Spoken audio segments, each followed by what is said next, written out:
Hasta el momento entonces hemos visto estos tres temas: fundamentos bíblicos de la institución de la Eucaristía. A continuación, la historia de la solemnidad de Corpus Christi, y luego el tema de la Eucaristía en cuanto rito, sus partes y momentos.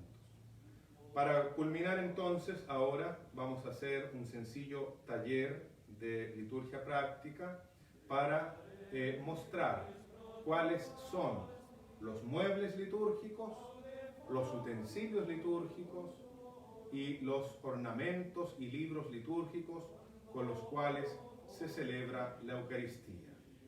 Yo a continuación voy a comenzar primero señalando los muebles litúrgicos y cuál es la función que realizan y cuál es su significado. En primer lugar vamos a comenzar por el sagrario, llamado también tabernáculo. Básicamente es una especie de casita dentro de la cual se reserva lo que llamamos precisamente la reserva eucarística, es decir, a Cristo mismo, el pan consagrado. Y el pan consagrado, por cierto, dentro de un utensilio litúrgico que se conoce con el nombre de copón, que es una copa de mayor tamaño en comparación con el cáliz que ya mostraré a continuación. Pero esto es lo primero que vamos a mostrar y, repito, se llama sagrario o tabernáculo, que es el lugar donde se reserva el Santísimo Sacramento del altar. Sobre el sagrario tenemos lo que se conoce como templete, dentro del cual está el crucifijo. No es solo una cruz. Cruz es el madero del cual Cristo Jesús está suspendido. Crucifijo es el madero con la imagen de nuestro Redentor, Cristo Jesús allí clavado. Tenemos entonces el templete y allí el crucifijo, dentro del cual también puede ir la custodia para la adoración eucarística, que como ya señalamos, la práctica propia de esa costumbre comenzó por allá por el siglo XIII con esta religiosa llamada Juliana, que era una religiosa agustina. Tenemos también, por cierto, esta mesa que conocemos con el nombre de altar. Y hay un prefacio que nos recuerda que Cristo mismo es el altar. Jesucristo es sacerdote, víctima y altar.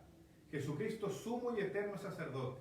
Y todo sacerdote celebra siempre los sacramentos y particularmente la Eucaristía in persona Christi, como se nos ha dicho. Es decir, en la persona de Cristo. Cristo es el sacerdote por excelencia, el sumo y eterno sacerdote, y es al mismo tiempo la víctima que se ofrece, el Cordero humilde de Dios que quita el pecado del mundo. Él es la víctima propiciatoria que se ha entregado para el perdón de nuestros pecados. Pero también Cristo Jesús es altar, y sobre el altar de la vida es sobre el cual se celebra el sacrificio eucarístico, ejemplo de las antiguas aras del Antiguo Testamento. Cristo es el altar. Dicho sea de paso, cuando un templo es dedicado para la celebración de los sacramentos y para que el pueblo de Dios se reúna en el nombre de Jesús, el altar, precisamente por ser Cristo mismo, debe ser ungido con el sagrado crisma. Y esto representa precisamente que Jesucristo mismo es el altar, sobre el cual Él mismo se ofrece y se entrega para nuestra salvación. Tenemos también aquí lo que conocemos como ambón, que significa subir. Y es desde este mueble litúrgico desde el cual se proclama, ese es el verbo, se proclama la palabra de Dios. Pero también es desde este mueble litúrgico desde el cual se predica la palabra de Dios, es decir, se realiza la homilía. Pero al mismo tiempo, desde el ambón, se anuncia el pregón pascual en la noche de la vigilia pascual, al lado del cual se pone el cirio pascual que representa a Jesucristo resucitado. Su nombre es entonces Ambón, y desde este mueble litúrgico se proclama la palabra de Dios. Y dicho sea de paso, desde el ambón, por lo tanto, no deberían de pasarse informaciones o mensajes de ningún tipo. Este mueble litúrgico es exclusivamente para la proclamación de la palabra de Dios, para la predicación de ella y, por cierto, para el anuncio del pregón pascual. Hay otro mueble litúrgico y sobre este en particular también eventualmente se puede predicar, y esto lo puede hacer particularmente el obispo. Es lo que conocemos con el nombre de sede. Este mueble litúrgico, repito, se conoce con el nombre de sede, y es el que ocupa el sacerdote que preside la Eucaristía. Esta es la sede. Tenemos también otro mueble litúrgico sobre el cual se ponen los utensilios litúrgicos, como es la credencia. Básicamente es una mesita de menor tamaño, que puede ser, por cierto, de madera o de otro material noble, pero cuya función es poner sobre él los utensilios litúrgicos. Vemos entonces que tenemos varios muebles litúrgicos que prestan una función específica para la celebración de la Santa Misa. El sagrario o tabernáculo, vemos aquí el templete, vemos el crucifijo, vemos el altar, el ambón y vemos también la sede. Eventualmente en algunos templos puede estar también lo que se llama la presidencia, que es básicamente un atril, siempre de menor tamaño al ambón, y que es desde donde el sacerdote preside la Eucaristía. Está siempre junto a la sede del que preside la Eucaristía. A continuación, hermanas y hermanos, voy a ir poniendo sobre el altar los utensilios litúrgicos para explicar en qué consiste cada uno y qué función cumplen para la celebración de la Eucaristía.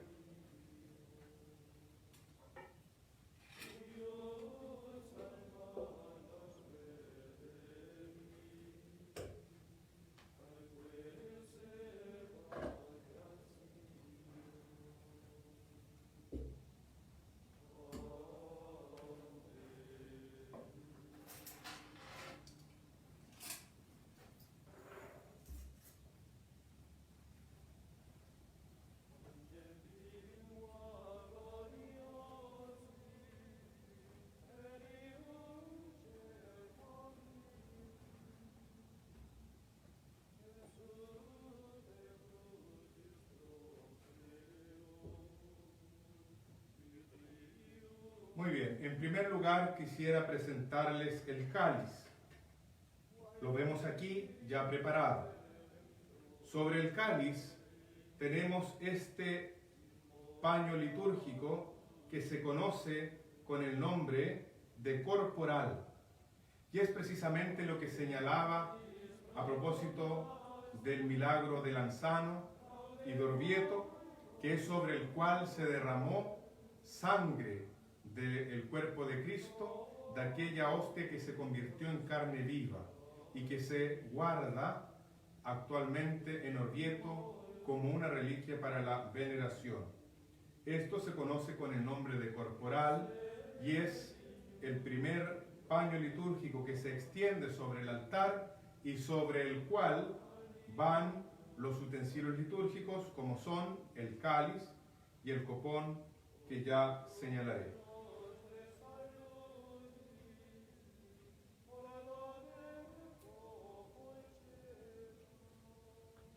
Tenemos también aquí la palia, cuya función consiste básicamente en cubrir el cáliz cuando éste ya contiene el vino para ser consagrado y, por cierto, cuando ya ha sido consagrado y se ha convertido en la sangre del Señor. Su función es muy práctica, es cubrir o tapar la sangre del Señor para que no caiga nada del ambiente sobre la preciosa sangre de nuestro Redentor. Esto se conoce entonces con el nombre de palia.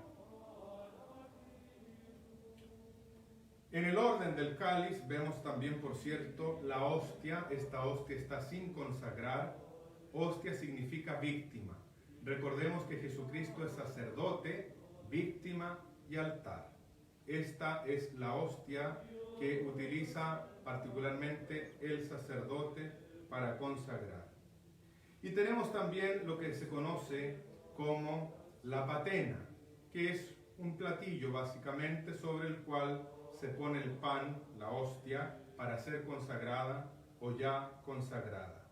Patena. Y luego tenemos entonces, hermanas y hermanos, el cáliz, que es precisamente en donde vaciamos el vino para que sea consagrado. Y la forma en la cual se ordena el cáliz es la siguiente. Primero tenemos el utensilio litúrgico llamado cáliz, luego este paño litúrgico que se llama purificador, que cumple por función secar aquellos rastros de la sangre del Señor o para que el sacerdote también purifique sus labios después de la comunión con la sangre de Cristo. Cáliz, purificador. Luego viene la patena y sobre la patena la hostia. Sobre la hostia viene la palia. Y sobre la palia el corporal. Así ya está listo el cáliz para la celebración de la Eucaristía y lo pondremos a continuación sobre el mueble litúrgico que se llama credencia. Tenemos también otro utensilio litúrgico que se conoce con el nombre de vinajeras y su función es básicamente contener el vino y el agua para la celebración eucarística. Normalmente, cuando se echa el vino en el cáliz, se dice una oración en secreto, lo mismo que cuando se echa unas gotitas del agua, que representa la oración por el Santo Padre y por las intenciones de todos los fieles. Este utensilio litúrgico se conoce con el nombre de vinajeras.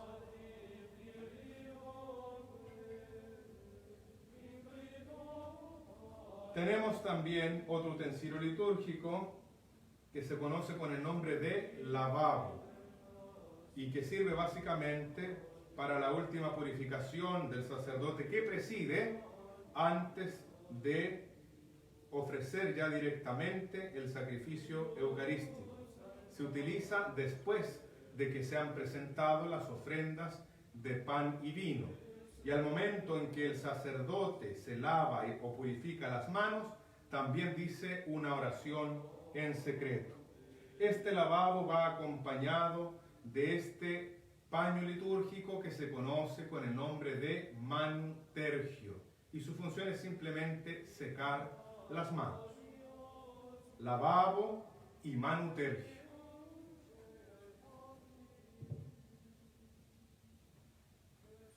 Les invito a que vayan tomando nota en sus apuntes para que así después ustedes puedan refrescar toda esta información que se les está entregando en este taller litúrgico. Tenemos aquí también una patena, cuya finalidad en particular es la de que el servidor del altar, el monaguillo o acólito, la pongan bajo el mentón del que va a comulgar para evitar que ante la eventualidad de que se caiga el cuerpo de Cristo, no llegue al suelo, sino que caiga aquí, ya sea eso o las partículas del cuerpo de Cristo, para que queden entonces sobre la patena. y tiene este manguito en particular que indica por lo tanto cuál es su función, a diferencia de la patena que va directamente sobre el cáliz y sobre ella el pan para ser consagrado.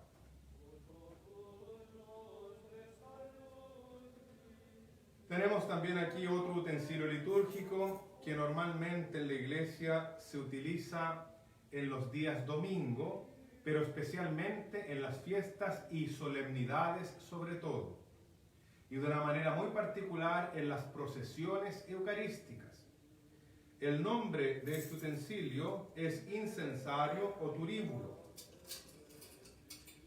Es básicamente un pequeño brasero, en cuyo interior se ponen los carbones para que ellos quemen el contenido de este otro utensilio, el contenido que es el incienso, para que suba al cielo como nuestra oración, como la oración de la iglesia que sube a lo más alto precisamente en este incienso que se quema en la presencia de Dios. El utensilio que contiene el incienso se conoce con el nombre de naveta. Ahora bien, dentro de las funciones litúrgicas que realizan los monaguillos y los acólitos en general, el que porta el incensario o turíbulo se llama turiferario. Él es el que porta en la procesión de entrada, particularmente este utensilio litúrgico, que es utilizado no solo en la procesión de entrada, sino que también en la proclamación del Evangelio, en donde el diácono, como ministro ordinario de la proclamación del Evangelio, puede incensar la palabra de Dios, pero también se utiliza en el momento de la presentación de las ofrendas. Y se inciensan las ofrendas de pan y vino. Luego es incensado el ministro sagrado que está presidiendo la Eucaristía y los demás ministros si los hubiere. Y también, por cierto, el pueblo de Dios también es incensado. También puede ser utilizado el incienso en el momento de la consagración, particularmente en la elevación del pan y el vino consagrados. Y luego en la parte final, en la procesión de salida. Este es, por lo tanto, el incensario o turíbulo. Quien lo porta se llama turiferario y su función básicamente consiste en poder quemar el incienso que sube al cielo como signo de nuestra oración, de nuestra alabanza y de nuestra adoración a la presencia real de Cristo Jesús en la Eucaristía. Y es básicamente un pequeño brasero.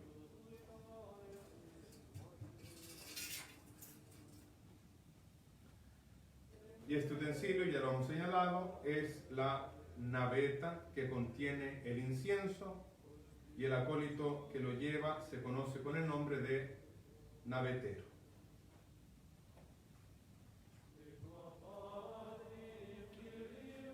Tenemos también frente a nosotros este utensilio litúrgico que se conoce con el nombre de custodia. Básicamente su función es exponer el Santísimo Sacramento. También se conoce con el nombre de ostensorio, dentro del cual está el viril, en el cual se pone el cuerpo de Cristo y luego se introduce en la custodia u ostensorio para la adoración pública de los fieles de Jesús sacramentado.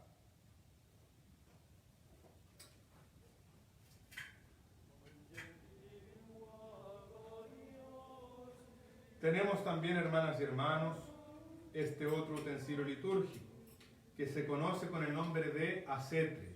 Y cuando es de mayor tamaño aún, porque los hay algunos muy grandes, se conocen con el nombre de caldereta. Lo que está en su interior es ciertamente el agua bendita, la cual se asperja con este utensilio, que se llama aspersorio. Vemos, por lo tanto, que el aspersorio, conocido también como asperge, nos sirve para la bendición. Cuando el ministro sagrado que preside la Eucaristía va a hacer uso de él, primero él se bendice y bendice a los ministros que están en la celebración eucarística y también, por cierto, al pueblo de Dios. ¿En qué celebraciones lo utilizamos? Por ejemplo, para la misma celebración eucarística, en la segunda parte de la misa, puede ser utilizado en la renovación de las promesas bautismales, pero también puede ser utilizado al comienzo de la Eucaristía en el acto penitencial o rito de perdón, como signo de purificación. Este es entonces el acetre y el aspersorio o asperge.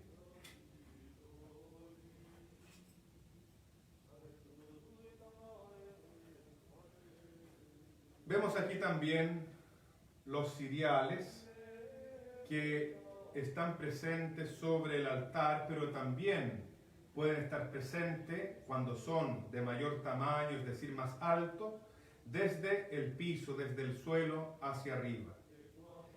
Siempre en las celebraciones eucarísticas está presente la luz que nos representa a Cristo mismo, que disipa las tinieblas del error, del miedo y de la confusión. Estos se llaman ciriales y también existen los candelabros que tienen más brazos y por lo tanto para sostener más velas o cirios en su lugar. Y así como hemos presentado el crucifijo, que por lo general ustedes ven de frente cuando están en la celebración eucarística, también es recomendable que haya un pequeño crucifijo al cual el sacerdote que preside pueda mirar directamente, para recordar precisamente lo que está celebrando. ¿Y qué es lo que está celebrando? La pasión y muerte, pero también la resurrección de Jesucristo el Señor, recordando precisamente las palabras del Señor en el contexto de la última cena. Esto es mi cuerpo que se entrega por ustedes, esta es mi sangre que se derrama por ustedes. Por lo tanto, siempre es recomendable que haya un pequeño crucifijo sobre el altar al cual el sacerdote que preside pueda mirar directamente. A continuación quisiera presentar los libros litúrgicos.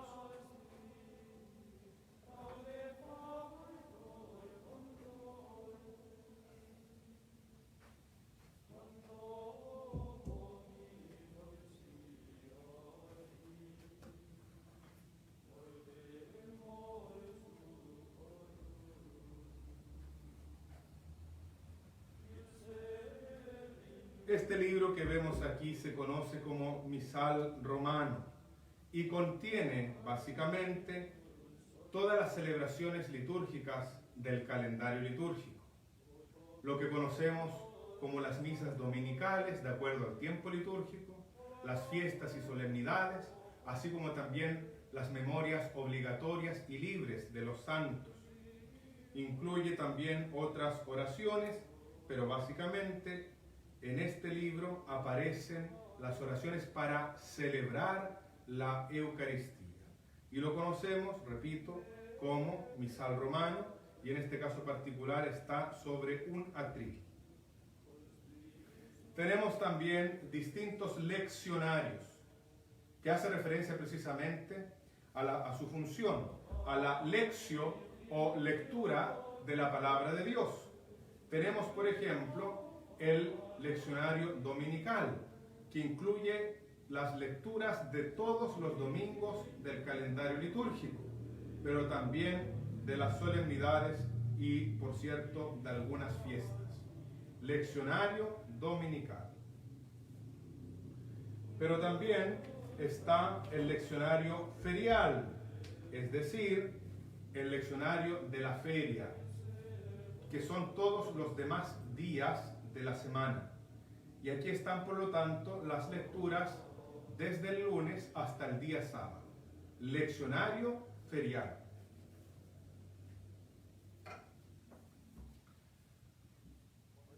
También hay otros leccionarios que contienen lecturas, por cierto, para recordar la memoria de los santos. Y por lo tanto, en este leccionario santoral se pueden encontrar las distintas celebraciones de los santos que están considerados, por cierto, en el calendario litúrgico.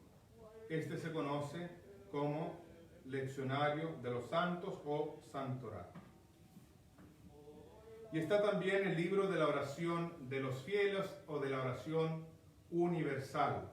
Aquí encontramos básicamente las peticiones que dirigimos a Dios y que hacemos en el nombre de Jesús en el momento de la liturgia de la palabra. Recordemos, al culminar la segunda parte de la misa, que es la liturgia de la palabra, termina con la así llamada oración de los fieles. Tenemos también distintos rituales. Hay distintos rituales de acuerdo a los sacramentos. Están, por ejemplo, en este ritual contenidos los sacramentos del bautismo, del matrimonio y de la Eucaristía. Y aparece, por lo tanto, la forma de celebrar estos sacramentos con las rúbricas, que son las letras en rojo que se encuentran en todos los textos litúrgicos. Pero también hay rituales, digamos, que tienen directa relación con algún sacramento en particular.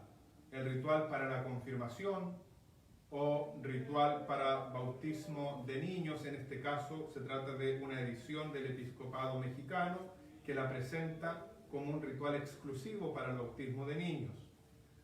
Y así distintos rituales. Está también el ritual de la reconciliación, que es para celebrar el sacramento de la confesión, y también el ritual de la Santa Unción o unción de los enfermos. Ya les decía que estos son los muebles litúrgicos, los utensilios litúrgicos y los libros litúrgicos con los cuales se celebra la Eucaristía. Para terminar, quisiera presentarles un atuendo simplemente de lo que son los ornamentos litúrgicos que se pone sobre sí el ministro que preside la Eucaristía.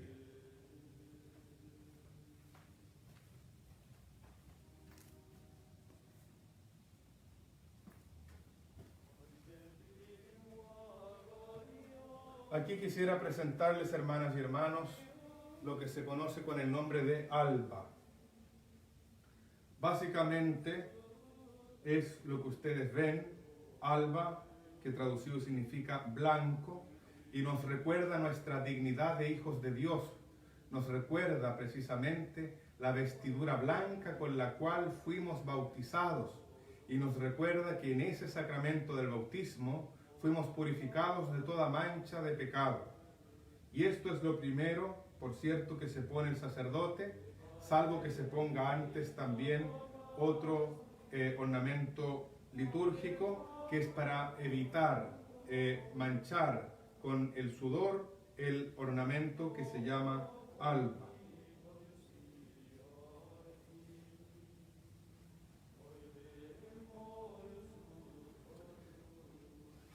Tenemos también aquí la estola. Este es el ornamento por excelencia que representa el sacramento del orden. Cuando es en esta forma, significa que es para que sea utilizado por el ministro sagrado llamado sacerdote. Y cuando es cruzada, es para el primer grado del sacramento del orden, que se conoce como diaconado, que siempre va de izquierda a derecha. Esto se llama estola.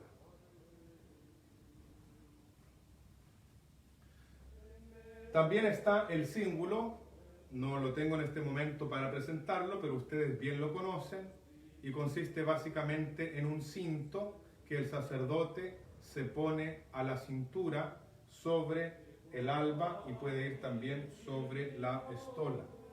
Y vemos aquí, por último, la casulla. Y es particularmente para quien preside la Eucaristía, como también puede ser para los concelebrantes. Es decir, los concelebrantes también pueden ponerse la casulla, particularmente cuando se trata de una celebración solemne. Esta es la casulla, que significa casita.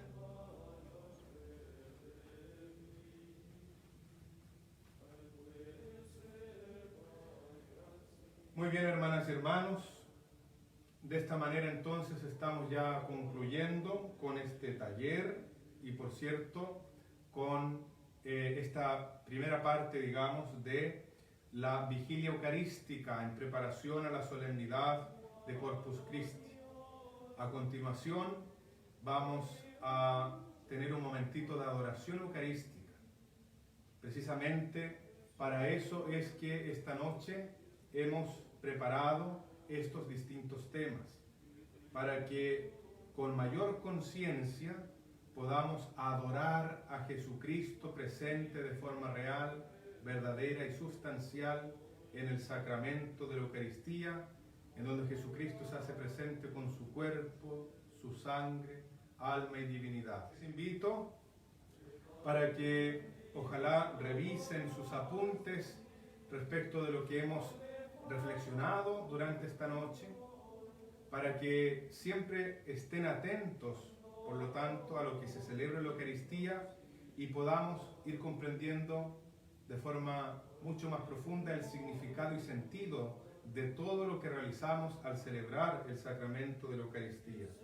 De esta forma, estoy seguro, el Señor nos ayudará a vivir de forma más consciente este sacramento, que es el centro de la vida cristiana, que es la fuente de nuestra vida como cristianos y es hacia la cual tiende toda nuestra vida.